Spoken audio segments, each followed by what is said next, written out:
ಈ ದಿನ ನಾವು ಕರ್ನಾಟಕ ಜಾನಪದ ಪರಿಷತ್ ಕಳಸಾ ಘಟಕದ ವತಿಯಿಂದ ಪ್ರತಿ ವರ್ಷದಂತೆ ಈ ವರ್ಷವೂ ಕೂಡ ತುಂಬಿ ಹರಿತಾ ಇರ್ತಕ್ಕಂಥ ಒಂದು ಭದ್ರಾ ನದಿಗೆ ಬಾಗಿಣವನ್ನು ಬಿಡ್ತಕ್ಕಂಥ ಒಂದು ಕಾರ್ಯಕ್ರಮವನ್ನು ಹಮ್ಮಿಕೊಂಡಿದ್ವಿ. ಈ ಒಂದು ಕಾರ್ಯಕ್ರಮದಲ್ಲಿ ಉಪಸ್ಥಿತರಿರ್ತಕ್ಕಂತಹ ನಮ್ಮ ಕರ್ನಾಟಕ ಜಾನಪದ ಪರಿಷತ್ನ ಅಧ್ಯಕ್ಷರಾದಂಥ ರಜಿತ್ರವರಿಗೆ, ಹಾಗೆ ಈ ಒಂದು ಕಾರ್ಯಕ್ರಮದಲ್ಲಿ ಉಪಸ್ಥಿತರಿರ್ತಕ್ಕಂತಹ ಕನ್ನಡ ಸಾಹಿತ್ಯ ಪರಿಷತ್ನ ಜಿಲ್ಲಾ ಸಂಚಾಲಕರು ಹಾಗೂ ತಾಲೂಕು ಕನ್ನಡ ಸಾಹಿತ್ಯ ಪರಿಷತ್ನ ಅಧ್ಯಕ್ಷರು ಆಗಿರ್ತಕ್ಕಂಥ ಆರ್ ಸತೀಶ್ ಚಂದ್ರ ಅವರು ಎಲ್ಲರೂ ಕೂಡ ಉಪಸ್ಥಿತರಿದ್ದರು. ನಿಮಗೆಲ್ಲರಿಗೂ ಕೂಡ ಸಾಂಕೇತಿಕವಾಗಿ ನಾನು ಅದೇ ರೀತಿ ಗ್ರಾಮ ಪಂಚಾಯತಿ ಅಧ್ಯಕ್ಷರು ಕೂಡ ಇಲ್ಲಿ ಉಪಸ್ಥಿತರಿದ್ದಾರೆ. ಎಲ್ಲರಿಗೂ ನಾನು ಈ ಸಮಾರಂಭಕ್ಕೆ ಅಥವಾ ಈ ಕಾರ್ಯಕ್ರಮಕ್ಕೆ ಆತ್ಮೀಯವಾದಂಥ ಸ್ವಾಗತವನ್ನು ಬಯಸ್ತಾ, ವಿಶೇಷವಾಗಿ ಸಂಪ್ರದಾಯಸ್ಥವಾಗಿ ನಾವು ಮಾಡ್ಕೊಂಡು ಬಂದಿರತಕ್ಕಂಥ ಈ ಒಂದು ಕಾರ್ಯಕ್ರಮದ ಕುರಿತಾಗಿ ನಮ್ಮ ಕನ್ನಡ ಸಾಹಿತ್ಯ ಪರಿಷತ್ ತಾಲೂಕು ಘಟಕದ ಅಧ್ಯಕ್ಷರಾದಂಥ ಸತೀಶ್ ಚಂದ್ರ ಅವರು ಒಂದೆರಡು ಮಾತುಗಳನ್ನ ಆಡಬೇಕು ಅಂತ ಹೇಳಿ ವಿನಂತಿಸ್ಕೊಳ್ತಾ ಇದ್ದೀನಿ. ಎಲ್ರಿಗೂ ನಮಸ್ಕಾರ. ಇವತ್ತು ನಾವು ನಮ್ಮ ಭದ್ರಾ ನದಿ ತುಂಬಿ ಹರಿತಿರತಕ್ಕ ಇದಕ್ಕೆ ನಾವು ಇವತ್ತು ಬಾಗಿಣವನ್ನು ಅರ್ಪಿಸ್ತಾ ಇದ್ದೇವೆ. ಅದು ಜಾನಪದ ಪರಿಷತ್ತು ಇದರ ನೇತೃತ್ವವನ್ನು ವಹಿಸಿಕೊಂಡಿದ್ದು, ಕರ್ನಾಟಕ ಜಾನಪದ ಪರಿಷತ್ ಇದರ ನೇತೃತ್ವ ವಹಿಸಿಕೊಂಡಿದೆ. ಹಾಗೆ ನಮ್ಮ ಗ್ರಾಮ ಪಂಚಾಯತಿ ಅಧ್ಯಕ್ಷರು ಸಹ ಇದರಲ್ಲಿ ಭಾಗಿಯಾಗಿದ್ದಾರೆ, ಹಾಗೂ ನಮ್ಮ ಜಿಲ್ಲಾ ಸಂಚಾಲಕರು ಹಾಗೂ ಎಲ್ಲ ಕರ್ನಾಟಕ ಜಾನಪದ ಪರಿಷತ್ತಿನ ಎಲ್ಲ ಸದಸ್ಯರು ಎಲ್ಲರೂ ಇಲ್ಲಿ ನೆರವೇರಿ ಈ ಒಂದು ಕಾರ್ಯಕ್ರಮವನ್ನು ಯಶಸ್ವಿಗೊಳಿಸಿದ್ದಾರೆ. ಹಾಗೆ ಭದ್ರಾ ನದಿಯು ತುಂಬಿ ಹರಿತಿರುವುದು ಒಂದು ಸಂತೋಷ ವಿಷಯ. ಹಾಗೆ ಮಳೆ ಸ್ವಲ್ಪ ಕಡಿಮೆಯಾಗಿ ಇಲ್ಲಿಯ ರೈತರಿಗೆ ಉತ್ತಮ ಮುಂದಿನ ಬೆಳೆಗೆ ಸೂಕ್ತವಾಗುವಂತಹ ಮಾರ್ಗವನ್ನು ಮಾಡಿಕೊಡ್ಲಿ ಅಂತ ಹೇಳಿ ನಾವು ದೇವರಲ್ಲಿ ಪ್ರಾರ್ಥಿಸ್ತಾ ನಾನು ಈ ಕಾರ್ಯಕ್ರಮಕ್ಕೆ ಶುಭ ಹಾರೈಸ್ತಿದ್ದೇನೆ. ಧನ್ಯವಾದ. ಆಷಾಢ ಮಾಸದ ಕೊನೆಯ ವಾರದಲ್ಲಿ ನಾವು ನಿರ್ಧರಿಸಿದ್ವಿ. ಆದರೆ ಆಷಾಢ ಮಾಸದ ಕೊನೆಯ ವಾರದಲ್ಲಿ ನಮ್ಮ ಭದ್ರಾ ನದಿಯಲ್ಲಿ ಒಬ್ಬರು ಅವಘಡದಿಂದ ತೀರ್ಕೊಂಡ್ರು, ಪಿಕಪ್ ಅವಘಡದಿಂದ.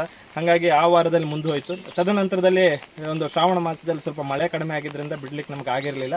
ಆದರೆ ಶ್ರಾವಣ ಮಾಸದ ಕೊನೆ ವಾರವಾದಂತಹ ಈ ವಾರ ನಾವು ಬಿಡಕ್ಕೆ ಒಂದು ತೀರ್ಮಾನಿಸಿದ್ದು. ಅದೇ ರೀತಿ ನಮ್ಮ ಪದಾಧಿಕಾರಿಗಳೆಲ್ಲ ಒಪ್ಪಿ ಇವತ್ತಿನ ದಿನ ಈ ಕಾರ್ಯಕ್ರಮಕ್ಕೆ ಬಿಡೋಣ ಅಂತ ಯೋಚನೆ ಮಾಡಿದ್ವಿ. ಆಷಾಢ ಮಾಸದಲ್ಲಿ ಬಿಡಬೇಕಾಗಿದ್ದು, ಕಳೆದ ವರ್ಷ ಆಷಾಢ ಮಾಸದಲ್ಲೇ ಬಿಟ್ಟಿದ್ವಿ. ಈ ವರ್ಷ ಆಗಲಿಲ್ಲ, ಸ್ವಲ್ಪ ಮುಂದೂಡಿ ಈ ಕಾರ್ಯಕ್ರಮವನ್ನು ನಡೆಸ್ಕೊಟ್ಟಿದ್ವಿ. ಜೊತೆಗೆ ಈ ಒಂದು ಬಾಗಿನ ಬಿಡೋ ಉದ್ದೇಶ ಅಷ್ಟೇ, ರೈತರೆಲ್ಲರೂ ಸಂತುಷ್ಟವಾಗಿರುವಂತಹ ಸಂದರ್ಭ, ಜೊತೆಗೆ ಮಳೆ ಬೆಳೆ ಬೇಕಾದಷ್ಟು ಆದಾಗ ಇನ್ನು ಉಳಿದಂತ ಬೆಳೆಗಳು ಹಿತಮಿತವಾಗಿ ಬರಲಿ, ಜೊತೆಗೆ ಜನಜೀವನಕ್ಕೆ ಹಾಗೆ ಜಾನುವಾರುಗಳಿಗೆ ಯಾವುದೇ ರೀತಿ ತೊಂದರೆ ಆಗದೇ ಇರಲಿ. ಜೊತೆಗೆ ಹಿಂದಿನ ರಾಜ ಮಹಾರಾಜರ ಕಾಲದಿಂದನೂ ಒಂದು ಬಾಗಿನ ಬಿಡುವ ಪದ್ಧತಿ ಹಿಂದಿನ ನಡೆದು ಬಂದಿದೆ.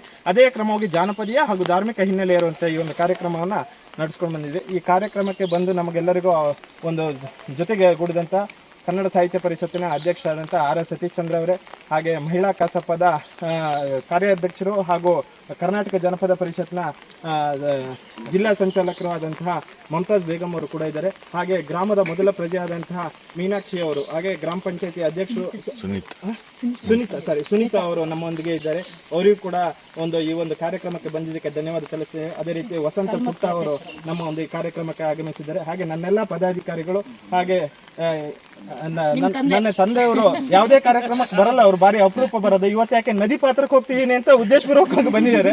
ಖಂಡಿತವಾಗ್ಲೂ ಅವರಿಗೂ ಕೂಡ ಧನ್ಯವಾದ ತಿಳಿಸ್ತೀನಿ. ಹಾಗೆ ನನ್ನೆಲ್ಲ ಮಿತ್ರರಿಗೆ ಒಂದು ವಿಚಾರ ಹೇಳಬೇಕು, ಯಾಕೆಂದ್ರೆ ಎರಡೆರಡು ಕಾರ್ಯಕ್ರಮ ಬರಕ್ ಆಗಲ್ಲ ಅನ್ನೋ ವಿಚಾರನ ಗಮನದಲ್ಲಿ ಇಟ್ಕೊಂಡ್ಬೇಡಿ. ಯಾಕೆಂದ್ರೆ ದೈವಚಿತ್ತ ಹಂಗಿದೆ.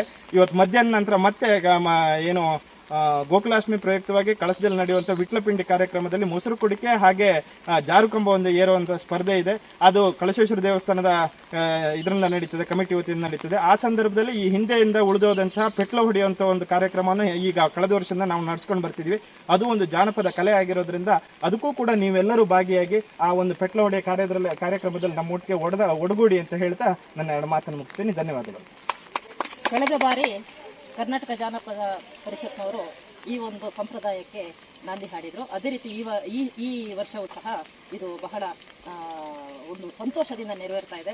ತಾಯಿ ಭದ್ರೆಗೆ ನಾವೆಲ್ಲರೂ ಬಹಳ ಒಂದು ಸಂತೋಷದಿಂದ ಭಕ್ತಿಪೂರ್ವಕವಾಗಿ ನಮ್ಮ ಒಂದು ಈ ಬಾಗಿನವನ್ನು ಅರ್ಪಿಸ್ತಾ ಇದ್ದೀವಿ. ಭದ್ರೆಯು ಎಲ್ರಿಗೂ ಸಮೃದ್ಧಿಯನ್ನು ಕೊಡಲಿ, ಹಾಗೆ ಮಳೆರಾಯನು ಸಹ ಎಲ್ರಿಗೂ ಸುಭಿಕ್ಷವಾದ ಒಂದು ಮಳೆಯನ್ನು ಕೊಟ್ಬಿಟ್ಟು ಎಲ್ಲ ಕೃಷಿಕರಿಗೂ ಒಂದು ಸಂತೋಷ ತರಲಿ, ಊರಿಗೆ ಒಳ್ಳೇದು ಮಾಡಲಿ ಅಂತ ಹೇಳ್ಬಿಟ್ಟು ಮತ್ತೆ ಈ ಕಾರ್ಯಕ್ರಮವನ್ನು ಮಾಡಿದಂತಹ ಕರ್ನಾಟಕ ಜಾನಪದ ಪರಿಷತ್ತಿನ ಎಲ್ಲ ಸದಸ್ಯರಿಗೂ ಹಾಗೂ ಕಸಾಪದ ಎಲ್ಲ ಅಧ್ಯಕ್ಷರು ಮತ್ತು ಸದಸ್ಯರಿಗೂ ನಮ್ಮ ಹೃತ್ಪೂರ್ವಕ ಅಭಿನಂದನೆಗಳು.